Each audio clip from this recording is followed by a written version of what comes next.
Banyak yang bingung karena tendensinya berubah-ubah. Ya, bisa jadi berubah-ubah itu karena cara tensinya yang tidak tepat. Tapi wajar kalau tensi saat bangun tidur, kemudian ketika mulai bekerja siang hari, malam hari pulang kerja maupun mau bubuk itu berbeda 10 sampai 15 mm Hg itu hal yang wajar. Ya, tetapi kalau udah pada borderline, misalnya 130 per 85 atau 140 per 90, itu berarti masuk ke arah gejala darah tinggi. Kan hipertensi itu, hipertensi ringan itu 140 per 90 sampai dengan 160 per 100. Kemudian hipertensi sedang itu 160 per 100 bawahnya sampai 180 per 110. Nah, di atas 180 per 110 itu hipertensi berat. Kalau di atas 200 per 120 itu namanya hipertensi maligna atau hipertensi emergensi, harus segera ke rumah sakit. Tapi banyak yang tensinya di atas 200 nggak ada gejala apa-apa karena tubuh kita sudah mengadakan conditioning, pengkondisian. Tetapi jelas itu berisiko. Ya, jadi cara tensi yang baik itu supaya tidak salah itu selang selang tensi ini harus sejajar dengan arteri radialis. Arteri radialis itu yang berdenyut di sini. Ketika kita pegang berdenyut harus sejajar. Soalnya kalau geser ke sana entah ke kiri entah ke kanan sedikit itu ada sedikit perbedaan, tapi sedikit loh ya, jangan berarti terus matok banget di sini. Asal mendekati jajaran ini, letaknya di tengah di sini ya, pada takik sini ya. Nah, ini ada yang berdenyut. Nah, ini dijajarkan, entah tensi itu digital atau tensi itu manual, sama saja.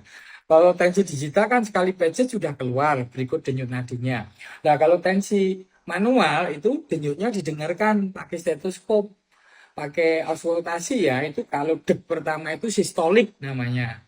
Terus yang deg deg deg deg deg deg kemudian berakhir itu diastolik. Ketika suara hilang itu diastolik. Nah, yang sering terjadi itu kesalahan, sistoliknya normal kok diastoliknya tinggi, atau sistoliknya tinggi kok diastoliknya masih rendah.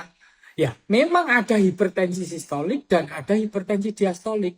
Tetapi sebenarnya jaraknya dari simpangan tadi, seperti yang saya sebutkan tadi, dari kisaran hipertensi ringan, sedang, berat, itu umumnya nggak terlalu jauh simpangannya. Misalnya tensi naik di angka 165.